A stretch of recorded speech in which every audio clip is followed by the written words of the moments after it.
요셉이 술 맡은 관원장의 꿈을 해석해 준 후에 요셉의 해석대로 술 맡은 관원장은 복직이 되어서 왕궁으로 들어갔습니다. 그런데 술 맡은 관원장이 요셉을 잊어버리고 2년이 지납니다.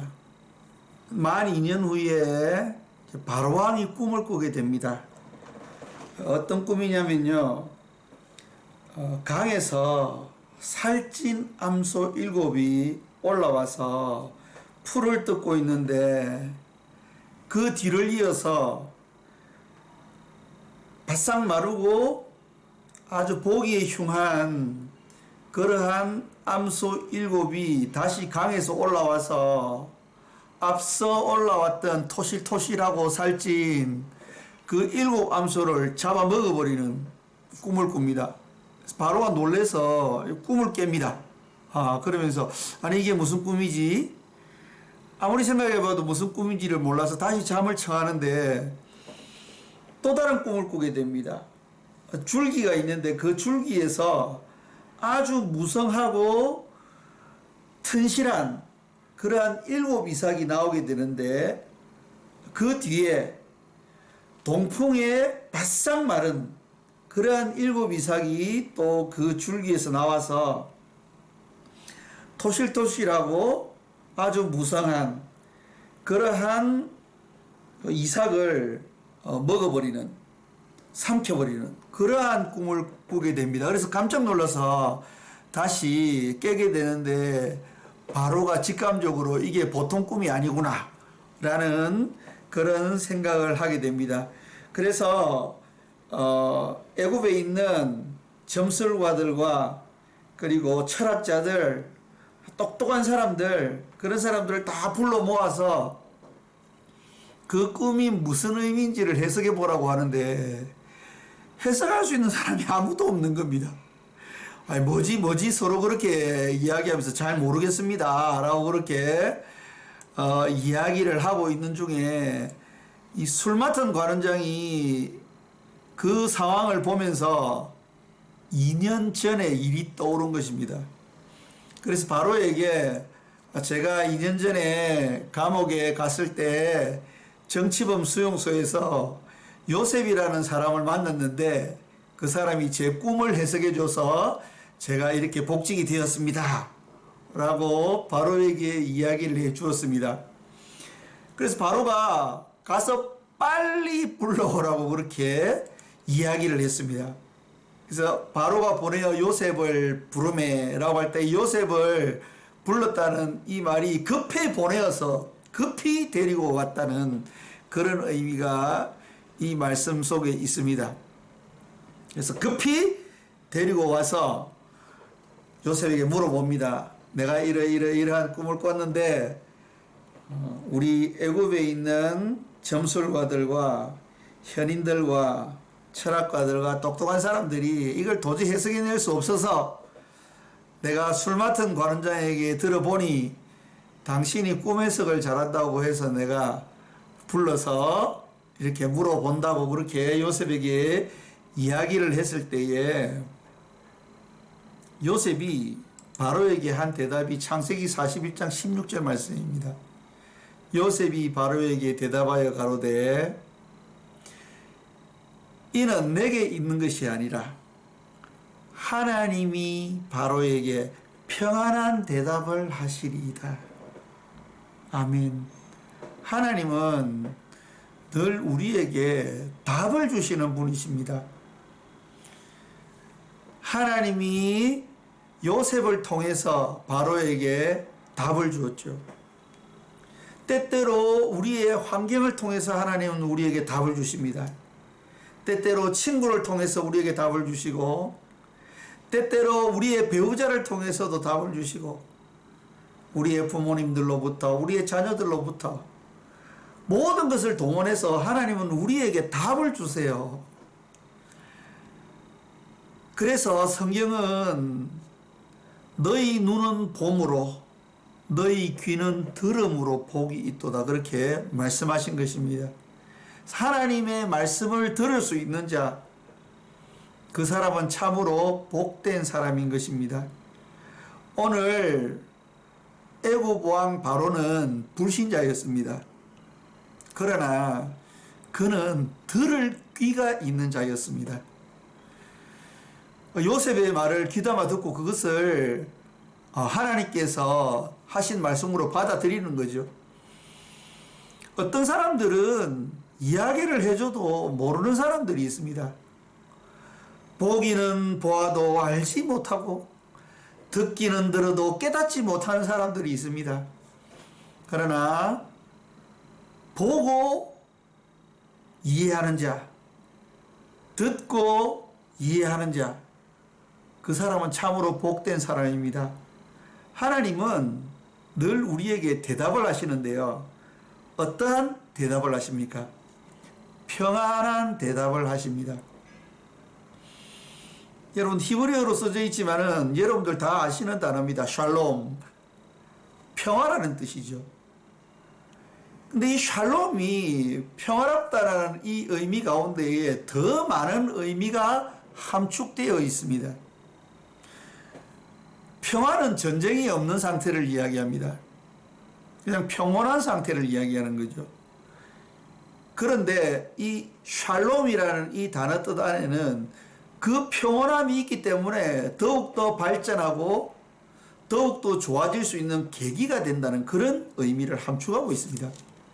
그렇기 때문에 하나님은 우리의 삶이 평안해질 수 있도록, 그러므로 그 삶이 평안함으로 말미암아 우리가 더 나은 삶 가운데로 나아갈 수 있도록, 우리의 삶이 더 좋은 그러한 환경으로 나아갈 수 있도록 우리에게 말씀하여 주시는 분이십니다. 그래서 우리가 하나님의 말씀을 귀 기울여서 들으면은 거기에서 답을 찾을 수 있습니다. 아무리 우리가 코로나를 만나고 어려운 상황과 위기 상황에 들어갈지라도 우리가 주의 깊게 우리에게 평안한 대답을 해주시는, 샬롬의 대답을 해주시는 그 하나님의 말씀에 귀 기울이면 그 답을 우리가 찾을 수 있습니다. 그래서 요셉이 꿈 해석을 해줍니다. 앞으로 7년 동안 풍년이 지속될 것입니다. 모든 것이 풍부하고 충만한 그러한 시절들이 있을 것입니다. 그런데 그 7년 뒤에는 흉년이 올 것입니다. 아주 극심한 흉년이 올 거니까 그것을 대비해야 됩니다. 라고 이야기를 해 주었습니다. 그런데 바로가 그것이 하나님께서 자신에게 해주는 평안한 대답임을, 샬롬의 대답임을 인지하고 요셉을 총리로 세웁니다. 되는 사람은 되는 방법을 택합니다. 안 되는 사람은 자기 마음대로 택합니다. 이 바로가 불신자였지만은 참 지혜로운 사람이었습니다. 그렇기 때문에 되는 방법을 택한 거죠. 그래서 요셉을 총리로 세워줍니다. 그리고 그 일을 감당하게 하는 거죠. 우리가 어떤 일을 할 때에 어떠한 방식으로 하느냐가 굉장히 중요합니다. 되는 방법으로 해야죠. 되는 방법으로 하면 됩니다. 되는 일도 안 되는 방법으로 하면 되지를 않습니다. 오늘 요셉이 꿈 해석하는 이 본문을 통해서 우리가 연결해서 봐야 될 성경 구절이 하나 있습니다. 그것이 전도서 7장 12절 말씀입니다. 한번 읽어보겠습니다. 지혜도 보호되는 것이 되고 돈도 보호하는 것이 되나 지식이 더욱 아름다움은 지혜는 지혜 얻는 자의 생명을 보존함이니라. 아멘. 참 좋은 말씀입니다. 근데 이게 히브리어 말씀으로 살펴보면은 더욱더 의미가 분명해집니다. 그래서 제가 밑에 히브리어 본문 말씀도 같이 적어 놓았습니다. 성경은 절대로 물질을 무시하지 않습니다. 왜냐하면 이 모든 것이 하나님이 지으신 것이기 때문에 보이지 않는 것도 중요하고 보이는 것도 중요하다고 이야기하고 있습니다. 오늘 전도서 7장 12절 말씀에 보면은 지혜도 중요하고 돈도 중요하다고 그렇게 이야기하고 있습니다. 사실은 이게 보호한다는 말로 우리나라 말로 번역이 되어 있는데요. 이것은 사실 히브리 말로는 보호한다는 뜻이 아닙니다. 여러분 잘 보십시오. 여기 베젤이라는 단어가 있는데 여기 베가 전치사입니다. 뭐뭐 아내라는 전치사고요. 여기 젤이 그림자라는 뜻도 되고 그늘도 됩니다. 그러니까 우리가 여호와의 그늘에 거하리로다 이러면 안식을 의미하는 거죠. 그래서 지혜도 우리를 평안하게 해줍니다. 그리고 베젤 하케세프, 케세프가 은이라는 뜻입니다. 옛날에는 은을 화폐로 많이 썼지 않습니까? 그래서 여기 돈이라는 뜻도 됩니다. 은이라는 뜻도 되고 돈이라는 뜻도 되고 그 돈도 우리를 평안하게 거하게 합니다. 이게 맞는 말씀이죠. 성경은 절대로 물질을 무시하거나 경시하지 않습니다. 돈 많으면 평안하죠. 그러나 그 다음 말씀이 참 중요합니다. It alone, 그것이 최고다 라는 뜻이죠. 이게 최상급입니다. 그것이 더 이익이 있는 것이고 그것이 더 좋은 것이다. 뭐가 더 좋은 것입니까? 다아트입니다. 야다라는 단어 아시죠? 누구누구를 알다. 그것은 아주 깊이 있게 쏙쏙들이 다 잘 아는 것입니다. 부부 관계 속에서 서로를 잘 아는. 부부가 누구보다도 서로를 잘 알죠. 다른 사람은 잘 모르더라도 부부는 다 압니다. 거기서 온 명사형이거든요. 이게 지식이라는 뜻입니다. 다아트가요. 지식이 최고인 것입니다. 자, 그 지식과 지혜는 이 혼용되어서 쓰는 말입니다. 히브리어에서는요. 자, 하호크마. 여러분, 호크마도 히브리어지만 믿는 사람들에게 잘 알려져 있는 히브리어입니다. 호크마가 지혜라는 뜻입니다. 하호크마 테하베. 테하베가 이게 비동사인데요. 어떤 의미를 가지고 있냐면요. 이것이 무엇이 있다라는 뜻입니다. 있다라는 뜻도 되고 그 다음에 무엇을 창출해낸다라는 그런 의미가 있습니다. 그래서 그 지혜자, 지혜를 가진 사람에게 창출해내는 그러한 것이 바로 지혜라는 것입니다. 지혜가 있는 사람은 돈을 창출해낼 수 있는 능력을 가지게 된다는 거죠. 이것이 바로 전도서 7장 12절에서 우리에게 하나님께서 알려주고 있는 놀라운 비밀입니다.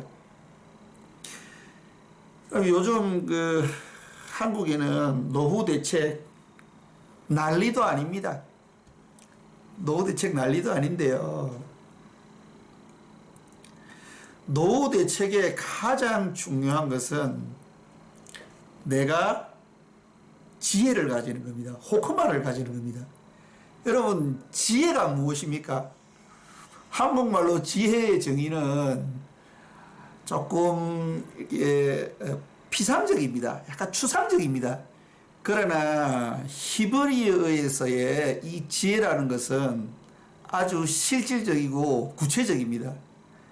자, 히브리어가 정의하고 있는 지혜는 뭐냐면요.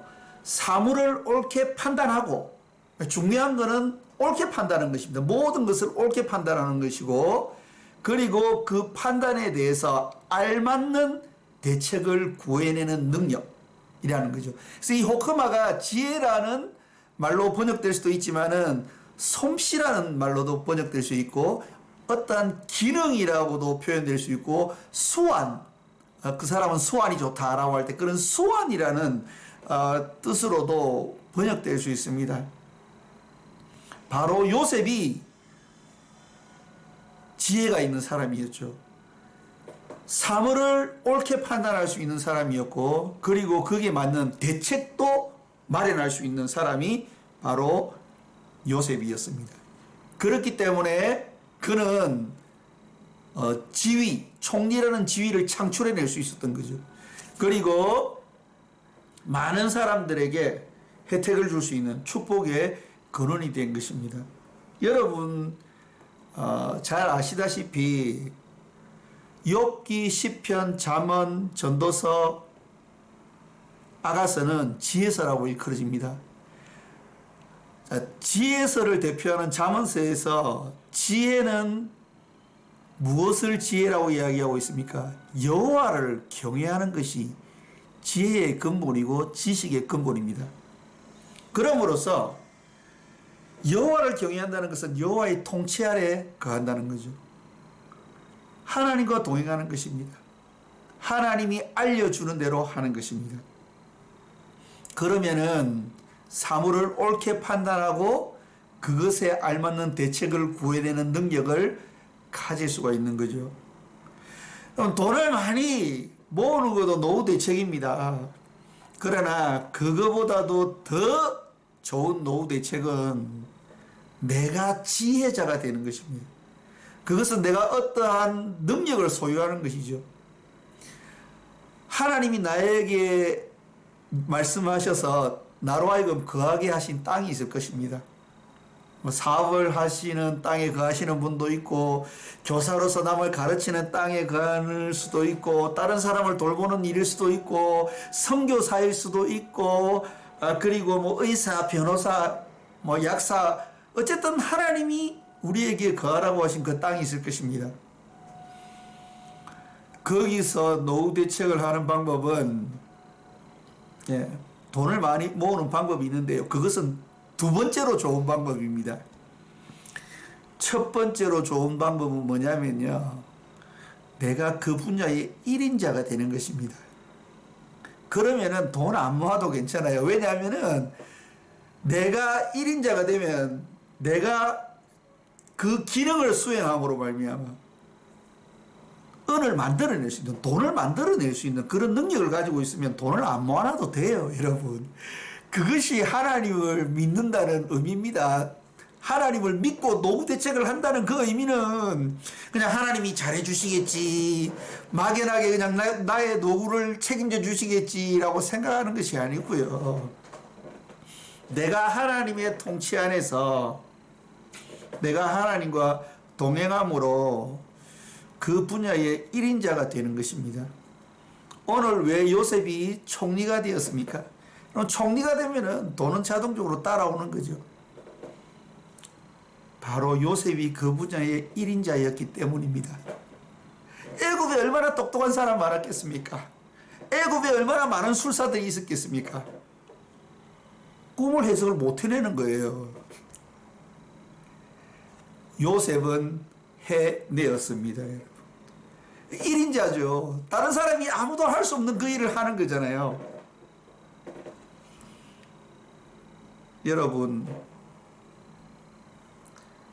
여러분들이 노후 대책을 위해서 돈을 많이 준비해 놓는 건 좋은 거라고 생각합니다. 왜냐하면 성경에서 그것도 나중에 그늘이 되어주고 우리를 평안히 지낼 수 있도록 해 주는 것이라고 이야기하고 있는데요. 다른 성경에는 뭐라고 이야기하고 있습니까? 이 세상에 재물을 쌓아두면 도둑이 들어가서 훔칠 수 있고 좀이 먹는다 그랬습니다. 좀이 그걸 파먹는 거죠. 재물을 하늘에 쌓아두면요, 도둑도 없고 좀도 없다고 이야기하고 있습니다. 그것은 물론 우리가 천국 가서 받을 상급을 이야기하는 것이지만은 그것만 이야기하는 의미가 아니고요. 우리가 하나님의 통치 아래서 하나님과 동행하는 삶을 살면은 그것이 곧 우리의 재물을 하늘나라에 쌓아두는 것이고, 그것이 바로 내가 그 분야의 지혜자가 되는 것이고, 그 지혜자가 된다는 의미는 모든 것을 올바로 판단하고 그것을 이행할 수 있는 능력, 그 분야의 1인자가 되는 것입니다. 그러면은 노후 대책이 되는 것입니다. 여러분들이 어떤 곳에 있든지, 여러분들이 하는 일이 무엇이든지, 여러분들이 그 분야의 1인자가 된다면, 풀빵을 굽는 것도 다 포함됩니다. 접시 닦는 것도 다 포함됩니다.